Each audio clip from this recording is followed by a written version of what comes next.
રામજી કૃષ્ણ વર્મા કચ્છ વિશ્વવિદ્યાલય સંચાલિત શ્રી હમીરજી રત્નું લોક સાહિત્ય કેન્દ્ર ભુજ કચ્છ શ્યામજી કૃષ્ણ વર્માના નામ સાથે યુનિવર્સિટીનું જોડાણ થયું હોય ત્યાં આવવાનું આપણને સૌભાગ્ય મળે એ આશાપુરા માના આશીર્વાદ કહેવાય. કાર્યક્રમમાં ઉપસ્થિત સન્માનનીય લાખાવત સાહેબ, પદ્મશ્રી ડૉક્ટર સીપી દેવલ સાહેબ, અમારા લોકપ્રિય સાંસદ ભાઈ શ્રી વિનોદભાઈ ચાવડા, આખા એ કાર્યક્રમનું કેન્દ્રબિંદુ આદરણીય પુષ્પદાનભાઈ, બેન શ્રી કાશ્મીરાબેન, ડૉક્ટર બુટાણી સાહેબ, અમારા અંબાદાનભાઈ રોહડિયા સાહેબ, સોહનદાસ ચારણજી, ઓમકારસિંહજીએ એમને બહુ લડાવ્યા, અર્જુનદેવજી, અમારા જૂના સાથીદાર નરેન્દ્રસિંહજી જાડેજા સાહેબ, સૌ ભાઈઓ અને બહેનો, યુનિવર્સિટીના સૌ કરતા ધરતા વિદ્યાર્થી ભાઈ બહેનો, મારા માટે આનંદ અને ગૌરવનો વિષય છે કે હમીરજી રત્નું જેવા મહાપુરુષની પ્રતિમાનું અનાવરણ કરવાનો, સાક્ષી થવાનો મને અવસર આપવા માટે હું પુષ્પદાનભાઈનો અંતઃકરણપૂર્વક આભાર માનું છું. મને એમ લાગે છે કે આ બંને વિદ્વાન વક્તાઓએ જે વિષય અહીંયા મૂકી દીધો છે એને હું માતાજીને પ્રાર્થના કરું કે ડિસ્ટર્બ ન કરું. એટલી સરસ રીતે મુકાઈ ગયું છે બધું, સુંદર રીતે.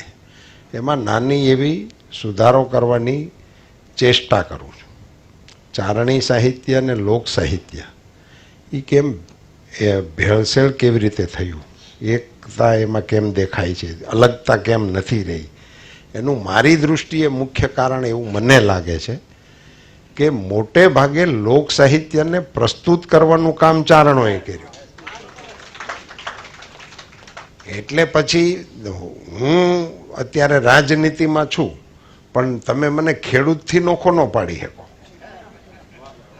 એ મારી બધી વાતમાં પછી છેવટે પાણીનો વારો ન્યા જાય, એમ ગમે ત્યાંથી બાજરો ભાળી એટલે મેં ઊભા રહી. એમ ચારણી સાહિત્ય ના સર્જક તમે હતા, એના માલિક તમે જ છો, એના વારસદાર પણ તમે છો, પણ લોક સાહિત્યને પ્રસ્તુત કરનારા ચારણો સિવાયના કેટલા લોકો? બહુ ઓછા. એટલે લોકોના મનમાં એવું સ્પષ્ટ થઈ ગયું છે કે ચારણી સાહિત્ય એ જ લોક સાહિત્ય. આ એક મારી દૃષ્ટિએ જે લોકોના મનમાં હશે તે એવું લાગે છે. બીજું, એક ખૂબ મોટો નિર્ણય થઈ ચૂક્યો છે. આદરણીય પ્રધાનમંત્રીશ્રીએ નવી શિક્ષણ નીતિમાં તમામ માતૃભાષાઓને સ્થાન આપવા માટેનો નિર્ણય થઈ ચૂક્યો છે. એટલે હવે એ બેરિયર છે જ નહીં. એ હતું એ આઝાદી પછીનું તો સાહેબ આપણે કથા અલગથી જ માંડવી પડે ને, કારણ કે આઝાદી આવી ત્યારે પછી આપણે કહ્યું ને કે આપણે આમાં પડી ગયા તેમાં પડી ગયા, એવું નહોતું. અમે અમારામાં પડી ગયા. મૂળ વિષય એટલો જ આવ્યો ને એટલા માટે તો શ્યામજી કૃષ્ણ વર્માની અહીંયા પ્રતિષ્ઠા કરવા માટે અમારે 50 વર્ષ રાહ જોવી પડી. હવે હકીકત તો એવી હોવી જોઈતી હતી, હું તો ઘણા મંચ ઉપરથી બોલ્યો છું કે 15મી ઓગસ્ટ 1947ને દિવસે ધ્વજવંદન પછી બીજે દિવસે સવારે ભારત સરકારના પ્રતિનિધિને જીનેવા મોકલવો જોઈએ અને એમના અસ્થિઓને લઈ આવવા જોઈએ. એને બદલે તો ગુજરાતના મુખ્યમંત્રી શ્રી તરીકે નરેન્દ્રભાઈ મોદી આવ્યા તેથી ઈ સામે થઈ ગયા અને ઇન્ડિયા હાઉસ આજે માંડવીને કિનારે એમણે ઊભું કર્યું. તો લોકોને ખ્યાલ આવે.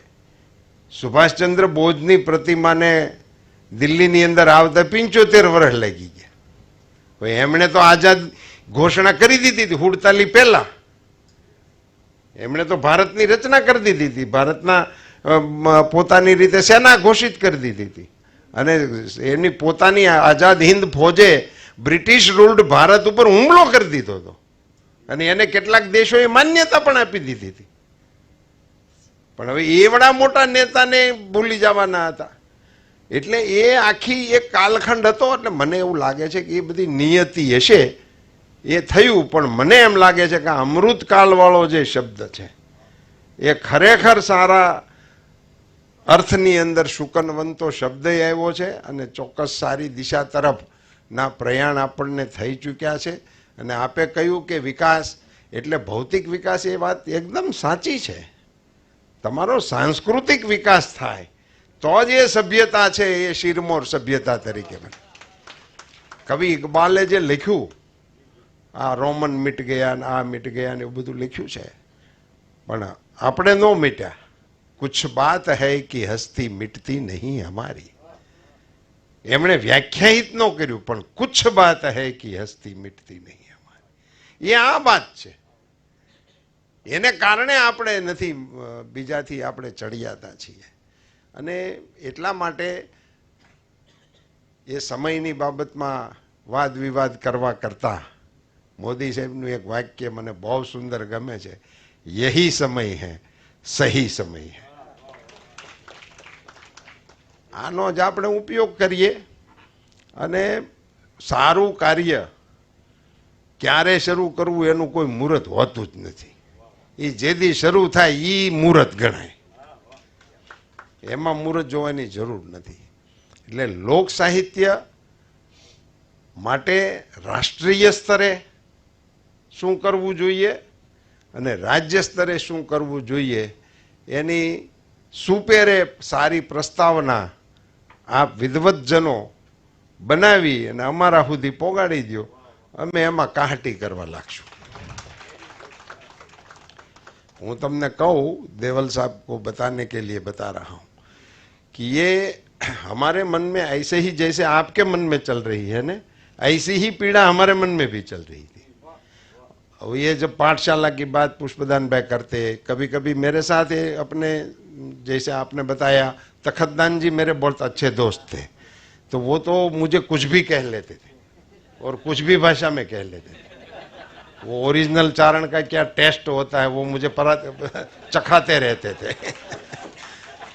मेरे साथ साथ मेरे घर वालों को भी चखा देते थे. तो वो तो हमारा परिचय है. तो उन्हीं के कारण हमको वो मुझे बताते थे ये कच्छ में चलता था, अब तुम क्या कर रहे हो, सरकारें चला रहे हो. ऐसी भाषा में बोलते थे. और ऐसा नहीं कि मैं अकेला होता तब बता, जो लोग मुझे सर कहने वाले बगल बगल में बैठे तब भी छटका देते थे, तो मुझे ख्याल रखना पड़ता था. मगर उसी की बातें बहुत चली. और ये सब कुछ लोग तो साक्षी है कि कई बार इसको चलाने का, प्रस्थापित करने का मैंने प्रयास किया, कोई ब्यूरोक्रेसी में से कोई रास्ता ही नहीं मिल रहा था. सो मैंने वीएस गढ़वी साहब को बताया, गढ़वी साहब आप तो इनके जानकार हो, आप ब्यूरोक्रेसी में भी हो, आप मुझे रूट बता दो, मैं कैसे ही जबरन साहब की साइन कर लूंगा. तभी जाकर गढ़वी साहब ने एक रूट बनाया. और मौका ये है, और मैं कच्छ में खड़ा हूँ, श्याम जी कृष्ण यूनिवर्सिटी के प्लेटफॉर्म से खड़ा हूँ, और हमीर जी रत्नू जैसे महापुरुष की प्रतिमा का अनावरण हो रहा है. उसी दिन मुझे ये बताना चाहिए, इसीलिए बता रहा हूँ कि मैं और नरेंद्र मोदी जी कच्छ में और कार्यक्रम के लिए आए थे, और पुष्पदान भाई के घर पे कुछ उनका पारिवारिक प्रसंग था. तो पुष्पदान भाई ने मुझे फ़ोन किया, मैं शायद अध्यक्ष था उस समय गुजरात का, बीजेपी का. तो उन्होंने मुझे कहा कि साहब आप दोनों इधर गुजरात में, अब कच्छ में हो, और मेरे घर पे ये छोटा सा प्रसंग है, अगर आप आ जाओ तो हमारी बात बन जाए, हमारे सगा संबंधी सब लोग हैं, हमारा मान बढ़ जाए. और पुष्पदान जी मेरे बहुत अच्छे मित्र होने के नाते मेरे मन में भी ऐसा हुआ कि मैं तो कैसे ही कार्यक्रम से गुल्ली मारकर चला जाऊंगा, मगर साहब को ले जाने के लिए थोड़ा बात बनाना पड़ेगा. तो मैं कार्यक्रम में ऐसे मंच साझा कर रहे थे, कार्यक्रम चल रहा था, बीच में मैंने चिट्ठी लिखी मोदी जी को कि हम 10-15 मिनट यदि निकाल सके तो पुष्पदान जी का आग्रह है, उनके घर पे हमें जाना चाहिए, और मेरा मत भी है कि हम जाएंगे तो अच्छा लगेगा. उन्होंने कहा कि आप शेड्यूल देख लो, ये भी मुझे याद है। तो फिर तो मुझे कुछ कहना ही नहीं पड़े, शेड्यूल को तो मैं आगे पीछे कर दिया और टाइम निकाल दिया। अभी आप बोल रहे थे ना, तब आपने उनको रोकने की कोशिश की, मैंने तुरंत ही उनको बताया कि देवल साहब को मत रोकिए, आगे मेरा ऊंट का कार्यक्रम है। ये तो हमारा तो ये सौभाग्य है ना, हमें तो कौन सी धारा में से कौन सी धारा में बहने का हो वो तो लोग तय करते हैं, हम तो कर नहीं सकते। सो इसी में हमें वो टाइम का नहीं। तो मैंने मोदी जी को लेकर मैं पुष्पदान जी के घर पे गया। वो तो पारिवारिक प्रसंग था, स्वागत सम्मान करने के बाद ऐसे ही पुष्पदान जी ने माइक थमा दिया मुझे कि 2 शब्द बोलिए। तो मैंने कहा कि मोदी जी, हम कई समय से एक विषय को लेकर ये सब चारण विद्वान लोग इकट्ठे हुए हैं पुष्पदान जी के घर पे, तो एक विषय बहुत लंबे अरसे से पेंडिंग है, अगर आप इस अवसर को यादी बन जाए, आप इसमें हाँ कह देते तो। और मोदी जी ने भावुक होकर खड़े होकर हाँ बोल दिया। ये है मेघाणी केंद्र की जन्म स्थान की पूरी कहानी है। ऐसे ऐसे हो जाता है। और फिर ये यहाँ आपने ये पुष्पदान भाई ने यहाँ कच्छ में ये कर दिया, और अभी इनको दिक्कत है कि वो चल नहीं सकता ना, वो तो बिल्कुल सही बात है। राज्याश्रय होता था, इसलिए विद्या के सब कार्यक्रम चलते थे, तो इसको राज्याश्रय होना ही चाहिए, इसमें कोई दो मत नहीं है। मगर जो हमारा आज़ादी के बाद का मेनू बना है, वो मेनू में ये नहीं है। सो उसको मेनू में कैसे डालना है, इसके बारे में हमें थोड़ी मशक्कत करनी होगी। मगर मेरा दृढ़ विश्वास है कि अगली बार की कोई भी घोषणा होगी, इसमें लोक साहित्य को हम कैसे करके भी करवाएं, कैसे भी करके करवाएं, ये कराना है। और अभी ये दिशा खुल गई है। देखो, आप डेवलपमेंट के बारे में मैं भी पॉलिटिक्स में, मेरा तो यही काम है। मोदी जी ने 10 साल में क्या किया, वही खड़े होकर मैं और ओमकार सिंह जी बोलते रहते हैं। मगर हम साथ साथ ये कह भी सकते हैं कि हमने काशी कॉरिडोर कर दिया है, वो हम कह सकते हैं कि ये हमने कर दिए हैं। हमें ऐसे बहुत ही निर्णय लिए गए हैं। ये 22 तारीख भी वो हमारे सामने सबसे बड़ी गाली थी। हमारे सामने यही कहते थे कि ये राम मंदिर बनाएंगे, कहकर मत मांगेंगे, मगर तारीख नहीं बताएंगे।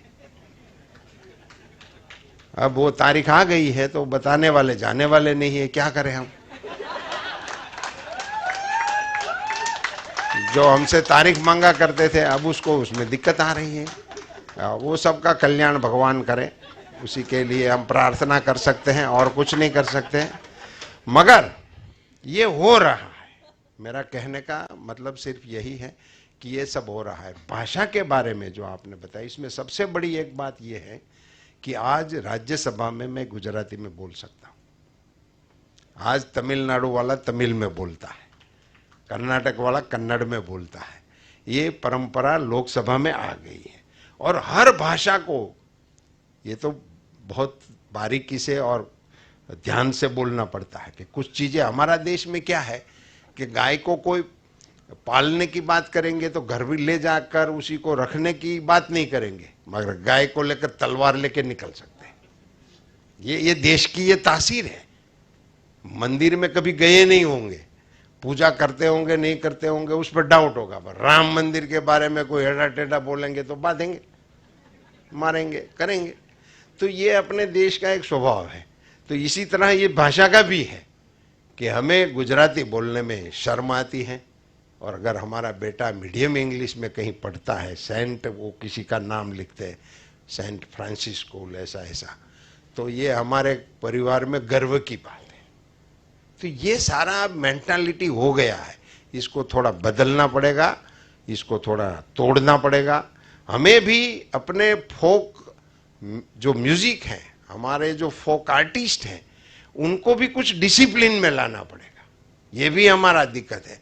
उसी को ऐसे थोड़ा गरिमापूर्ण बनाने की जरूरत है। उसको गरिमा भी बख्शनी होती है। ये माताएं ही हैं हमारी, सारी माताएं। बेटा पैदा होता है तो थाली बजा के पूरे गांव को बताते हैं, और वही माताएं बेटी पैदा होने से ये क्या हो गया। तो वो ऐसे नहीं करना है, वो तो आपको ही करना था। आप बेटे में थाली बजा रही हो, बेटे में नगाड़ा बजाओ, बेटी में कौन मना कर रहा है? वो बजाना चाहिए। वो बचा खुचा है तो बेटी को देना है, स्कूटर लेना है तो बेटे को लेना है। ऐसी ही जो मान्यताएं हमने पाल रखी है उसको पहले घर से तोड़ना पड़ेगा। ऐसे ही हमें गुजराती में बोलવાનો વટ રાખવો પડે। બધી ભાષાઓ આપણી સુંદર છે, સમૃદ્ધ છે, અને એ થઈને રહેશે એવી હવે એક આશા આપણને મોદીજીના નેતૃત્વમાં દેખાઈ રહી છે, કારણ કે એના મનમાં પણ આ વાતો પડેલી છે। સાહેબ, આ લોકસભાની અંદર જે સેંગલની સ્થાપના થઈ એની એક નાની અમસ્તી તમારા જાણ માટે, તમે જે પરંપરાની વાતોના પ્રહરી છો એટલા માટે કરું છું। આઝાદી સમયે આપણને વાઇસરોએ પૂછ્યું હતું છે કે તમારા દેશમાં સત્તા પરિવર્તન માટેની કોઈ વિધિ છે કે નહીં? તો આપણા વિદ્વતજનોએ, જેના દાખલા તમે ટાંક્યા ને બધાએ, કે આપણે તો મોંગોલમાંથી આવેલા છે, કોંગોલમાંથી આવેલા છે, એના બાપા આવ્યા છે, અમારા નહીં। એ જે લખવાવાળા છે ને એના બાપા ત્યાંથી આવેલા છે, આપણા કોઈ ના નહીં। આપણે તો એની પ્રોડક્ટ છે, મેડ ઇન ઇન્ડિયા। આપણને લાગુ જ નથી પડતું। એ બદમાશો બધા એવું લખી ગયા ને આપણે સાંભળ્યા રાખ્યું, એ આપણો દોષ હતો। હમ સુનતે રહે, हमने इसका ઓપોઝ નહીં किया। એક એટલા માટે એ પડીશું પાછું વિષય ફરી જાય। હું યુનિવર્સિટીમાં છું એ પાછો સંભાળી લઉં છું, કારણ કે વિનોદના નગારા તૈયાર થઈ ગયા છે ને, એટલે પાછું અમે બધી એ કેસેટો ફિટ કરેલી હોય। એ સિઝન આવે છે પછી કરીશું। આપણે લોક સાહિત્ય, ચારણી સાહિત્ય એ અદ્ભુત એટલા માટે છે કે કાલે પ્રધાનમંત્રીશ્રીએ જે નિવેદન કર્યું હતું મઢડા, એમાં એક બહુ મોટી એમના મુખેથી વાત ઉચ્ચારાણી છે। ચારણ ભાગવતની અંદર શ્રી હરિનો સીધો વારસદાર છે। એવડી જેની પાસે અસ્મિતા હોય, અને સોનબાઈ માના આ કાર્યક્રમને કારણે એમાંથી મારે થોડું ઘણું એમના સાહિત્યમાંથી, એમના જીવન જર્મરમાંથી પસાર થવાનું થયું। તો સાહેબ, માડી એવું કહેતા હતા કે ત્રિશુલ લઈને ભીખ માગવા કરતા ત્રિશુલથી તમારું પેટ ફોડી નાખો। હવે એવો જેમની પાસે ભવ્ય વારસો હોય એમને અહીંયાથી આ ભાઈ બોલ્યા આગળ અહીંયા છપાખરું, આ છપાખરું છે ને એ દુનિયામાં આની કોઈ ડુપ્લિકેટી થઈ શકે એવું છે જ નહીં, થઈ જ ન શકે। અને એને સમજવા માટેની કાબેલિયત હોય તો સમજી શકાય, નહીતર તો આપણને લાગે કે આમાં કંઈક ધણનાટી આવી ગઈ। આ તો ઓલા આવા ચિત્ર જેવું છે ને, આપણને ફિલ્મ કેમ ચાલુ લાગે છે, હકીકતે તો ફોટા જ હોય છે, એ લાઈવ હોતું જ નથી। પણ એટલે 1 સેકન્ડના 16મા ભાગ પહેલા એક દ્રશ્ય ઉપર બીજું દ્રશ્ય આવી જવાને કારણે આપણને લાઈવ લાગે છે। એવું જ આમાં થાય એવું છે, કારણ કે ક ગયા કેડે ખ ક્યારે વી ગયો તો આપણે ટઈએ ઊભા રહી, છપાખરું તો ધોધ જાતો હોય। એ તો આપણે તો આખી લીટી વહી ગઈ હોય, કાન દેવા જઈ ત્યાં તો બીજો પારો શરૂ થઈ ગયો હોય। અને આ છપાખરા બોલવાની ક્ષમતા એ ચારણની જીભમાં હોય છે। એને માટે ચારણની જીભ જોઈએ, એની પ્રેક્ટિસથી ટ્રેનિંગથી અમુક થાય એમ।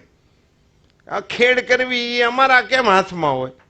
ખેડૂત છોકરો ખેતી કરે એમાં, અને બીજા કોઈ વર્ણવાળા ખેતી કરે એમાં ફેર પડે જ। એ જેનું કામ, એ આપણી આખી વૈદિક પરંપરાઓમાં આ વર્ષો સુધી જીવન વ્યવસ્થાને પ્રસ્થાપિત કરવાનું કામ કર્યું હતું, એટલે એમાંથી ઉત્કૃષ્ટ બાબતો પેદા થતી હતી। એની આ પરંપરા છે, એને પુનઃ પ્રસ્થાપિત કરવા માટેના આ મને તો એવું લાગે છે કે પગરણ છે। અમીરજીને પુષ્પદાનભાઈનો પ્રયાસ, એમના સીધી લીટીના વારસદાર છે, આપણા સૌ માટે ગૌરવનો વિષય છે। પણ એમણે આ પ્રયાસ ન કર્યો હોત તો અમીરજીની પ્રતિમા હજી ન હોત, અહીંયા આ સાહિત્ય કેન્દ્ર પણ ના હોત। એટલે મને તો એવું લાગે છે કે ઓમકારસિંહજી કહેતા હતા કે પુષ્પદાનભાઈની તો મૂળ રાજસ્થાનના છે। અને અહીંયા આવીને બધું સંસદને એવું થઈ ગયા. પણ એવું નથી, અમારો ગુજરાતનો આ સ્વભાવ છે ઓમકારસિંહ. કૃષ્ણ ભગવાન ગોવાળિયા જ હતા, દ્વારકાધીશ અહીંયા આવીને થયા. હા, ત્યાં સુધી કાનુડો જ હતો, કોઈ એને સર્ટિફિકેશન નહોતા મળે. દ્વારકાધીશ ગુજરાતમાં આવ્યા પછી ત્યાં. એટલે એ અમારી પરંપરા છે. અને એક જ આપણા આ રત્નુ પરિવારને અસંખ્ય ચારણી પરિવારો રાજસ્થાનથી ગુજરાતની અંદર આવ્યા ને એમણે ગુજરાતને રળિયાત કરી છે. અમારા બે આગેવાનો આવી ગયા ખમતીધર, વાસણભાઈ, કેશુભાઈ. જય માતાજી, આપનું સ્વાગત છે. જય મુરલીધર. હું આ તમારું જ હાલતો હતો. હા, આ બધા એમની હારે આવેલા જ, પછી રોકાઈ ગયા કૃષ્ણની ભેગા. તો એ અમીરજી અને એ જેમ આવ્યા એમ ઈશ્વરદાસજી આવ્યા, એ પણ એમ જ આવ્યા. હવે ઈશ્વરદાસજીએ તો સાહેબ ભગવાનને હરિરસની અંદર પડકારીને કીધું હતું કે આ પાપ ને પુણ્ય ને એવું બધું તમે કોને પૂછીને કર્યું છે? બોલો, એવું કહેવા વાળો તો કોણ હોઈ શકે? અને મારું એક દેવલ સાહેબ બહાર ગયે. અચ્છા અચ્છા, સામને ક્यों इधर आइए ना. મારું પોતાનું એક મૌલિક નિવેદન છે કે કલમ અને કટાર, કલમ એ અલગ વિધા છે, કટાર એ એક અલગ વિધા છે. પણ કલમ અને કટાર બે સંયુક્ત રીતે ક્યાંક ઉતરી શકતી હોય તો એ ચારણ સમાજ છે. એટલે એમાં ઘણું વૈશિષ્ટ્ય છે અને ઘણા એના ઉત્તમ ઉદાહરણો છે, ઉત્તમ પ્રસંગો છે. અને આ બધી બાબતોમાં બધા કહે ને મને કે આમ ઓમકારસિંહજી કહેતા હતા એટલે મને કહેવાનું મન થાય કે મારા માટે આ કારણ છે કે ઈશ્વરદાસજીને કરણને સજીવન કરવા માટે અમરેલીના રાજાએ 2 ગામ ભેટ આપેલા. 16 સજીવન કર્યો એ જે દોહો છે શામળાનો, એ ઈશ્વરદાસજીને જે 2 ગામ આપ્યા હતા એમાંનું એક ગામ ઈ મારું ગામ છે. એટલે હું બહુ નમ્રતાથી ગરિમાપૂર્ણ રીતે સ્વીકારું છું કે હું ઈશ્વરદાસનો ખેડૂત છું. એ ગામ એમને ભેટ મળેલું હતું અને એટલે મારી ઉપર આ બધી અનાયાસ એ કૃપા દાદાના કારણે થતી છે એવું હું માનું છું. કારણ કે આમ આપે જે ક્વોલિફિકેશનનું કીધું ને ઓમકારસિંહજી, એને એ મને બધા તમારી કરતાં વધારે લાગુ પડે છે. એટલે મેં તો સુધારો કરી નાખ્યો મારી મેળે મેળે. એટલે મને કોઈક અભ્યાસનું કેવું તેવું કંઈક પૂછે ને તો હું ભણતો એવું નથી કહેતો. એ વખતના કોઈ સ્ટુડન્ટ, એ વખતના કોઈ વિદ્વાનો અમારી હારે હોય ને પછી ડૉક્ટર થયા હોય વગેરે વગેરે, તો એ બધા ગૌરવથી એમ કે અમે રૂપાલા હારે હતા, હારે ભણતા હતા. એટલે હું એમ કહું કે અમે હારે નિશાળે જતા હતા. એટલે આપણે ખોટું ન બોલવું પડે. ભણ્યા હોત તો અમે નો કાંઈક થયા હોય. અમે સ્કૂલે જતા હતા, હારે જતા હતા, સ્ટુડન્ટ ભણતા નહોતા. એટલે હું તો એ કેટેગરીમાં આવું છું. છતાં આ યુનિવર્સિટી વાળા નોતરા મોકલે છે, એ દાદાની કૃપા.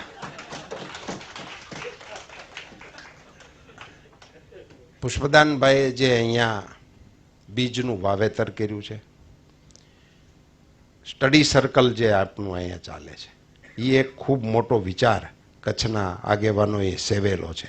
એ સ્ટડી સર્કલના સૌ મહાનુભાવોને પણ હું અભિનંદન આપું છું, ધન્યવાદ આપું છું. એમણે આમ તો આને પોષવા માટેનું કામ કર્યું છે. કચ્છ અત્યારે દેશનો સૌથી વિકસિત જિલ્લો ગણાય છે.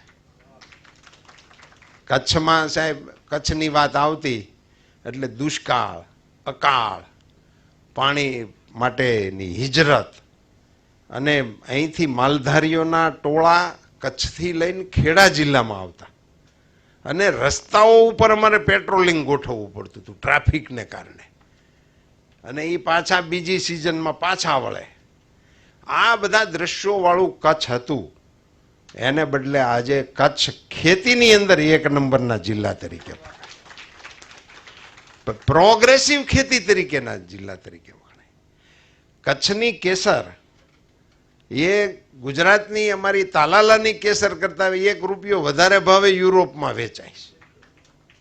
અહીંની ખજૂર કેટલીય ચીજો, મતલબ અત્યારે કચ્છમાંથી અને ખારેક માટે તો હું સભાઓમાં કહું છું કે અમારી બાજુ અહીંની ખારેક વેચાવા આવતી પીળી અને લાલ, તે એની ઉપર એટલી માખ્યું બેઠી હોય કે એને ઉડાડી પછી ખબર પડે કે લાલનો ઢગલો કયો છે કે પીળીનો ઢગલો કયો. એવી રીતે આ ખજૂર વેચાતો હતો. એને બદલે સાહેબ અહીંયા અત્યારે કચ્છની અંદર પણ અમારે લેવી હોય તો પેકેટ સિવાય એ મળતી જ નથી, લારીમાં તો મળતી જ નથી. અને અમારા આગેવાનો બેઠા છે એટલે એને ખોટું લાગે નહીં એટલે હું કોઈને કહેતો નથી. એ ગ્રેડની તો અમને ખાવાય નથી મળતી. બારે બારે જ બે અહીં રાખતા હો તો થોડીક શું વાંધો છે તમને. એટલો બધો ફેરફાર કચ્છની અંદર થઈ ગયો છે. એટલે આ કેન્દ્રને પોષણ આપવા માટે કચ્છ એકલું કાફી છે એમ કહીને હું મારી જાતને એમાંથી છટકાવવા નથી માંગતો, પણ આ તો હું જુદા જુદા વિકલ્પો અંગે વિચારું છું. બાકી એને રાજ્યાશ્રય મળે એને માટેનો આપણે પ્રમાણિક પ્રયાસ પણ કરીશું અને મળશે. એમાં કાંઈ બહુ એવી અઘરી ચીજ પણ નથી.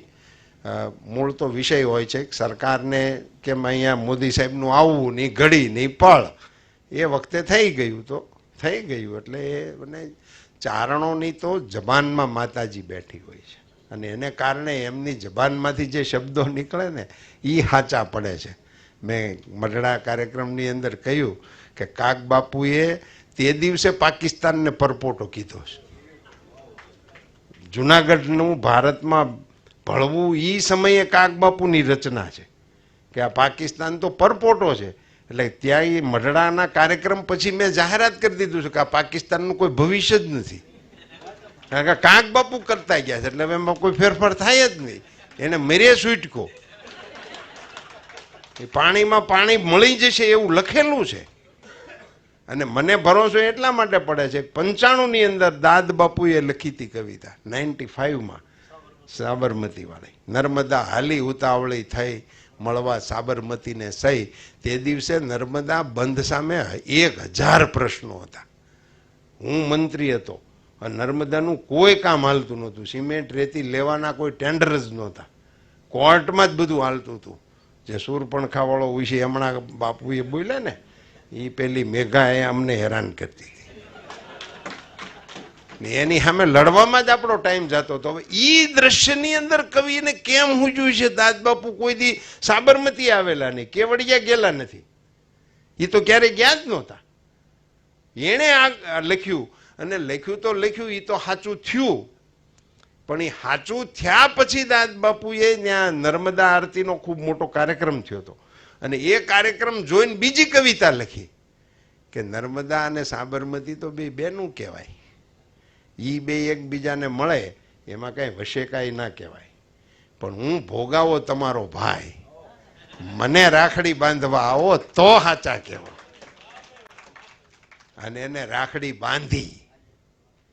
એટલે આજે કવિઓની કેટલાક કવિઓની જે રચનાઓ હોય છે અને તમે બધા ચારણોને મારે કંઈ સમજાવવાનું ન હોય, દોહા સજીવન થાય. દોહા લખાણા હોય ક્યારેક પણ એ સજીવન થાય ક્યારેક. એમ આ બધી ઉક્તિઓ સજીવન થતી હશે. આપ સૌની જે ધારણા છે અને લોક સાહિત્યકારો એ તો એવી બધી ચીજો છે કે એ જીવનના ધબકારમાંથી નિપજેલી છે. એ પ્રયાસપૂર્વક કરેલી નથી.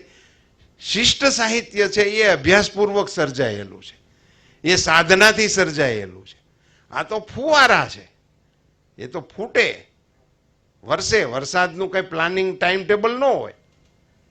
એ પ્રકારની આ રચનાઓ છે અને એ આપણા દેશ માટે તો એવું છે કે એમાં આપણી સંસ્કૃતિનો આખો એ ખ્યાલ છે, આપણા જીવવાના રસ્તાઓ એમાં છે, સમાજ જીવનની તાસીર એમાં દેખાડેલી છે, રસ્તાઓ દેખાડેલા છે.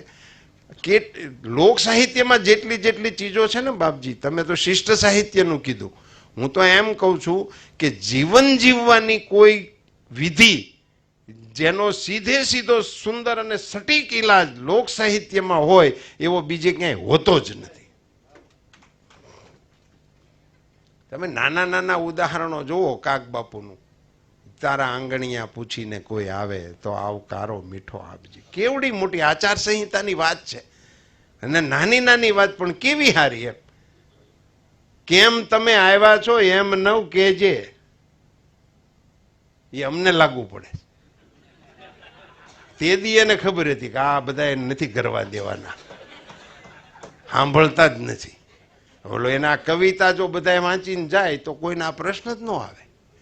કેમ તમે આવ્યા છો એમ નવ કહેજે, સાથે રે બેસીને ભોજન કરજે, અને જાપારે સુધી તું મેલવાન જાય. એ શું કામ?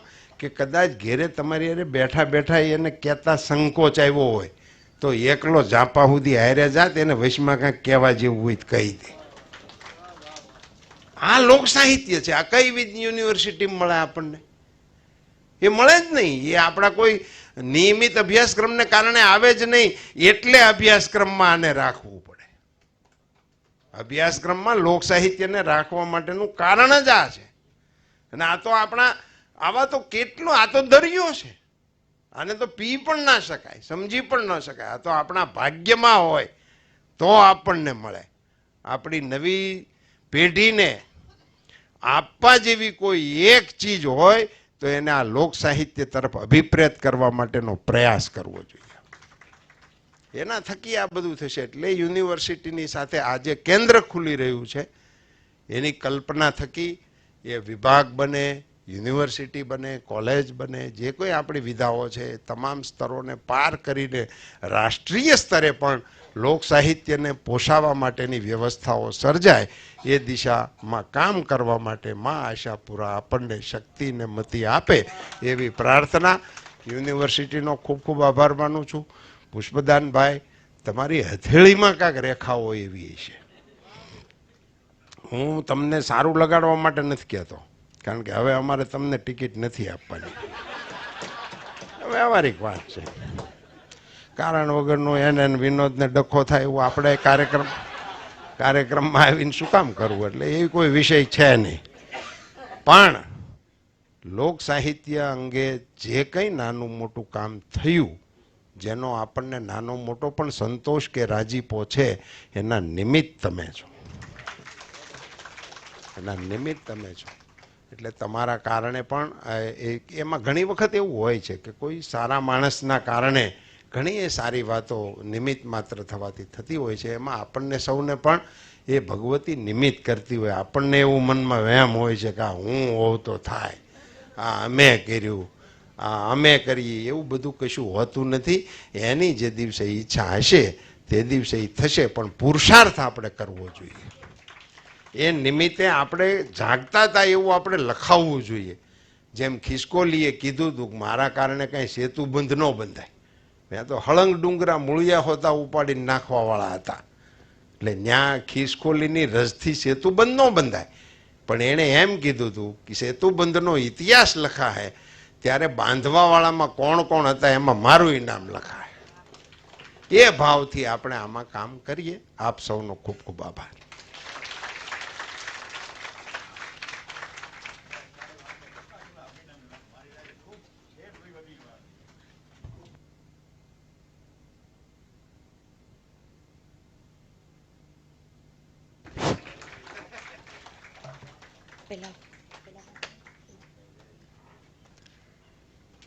આભાર રૂપાલા.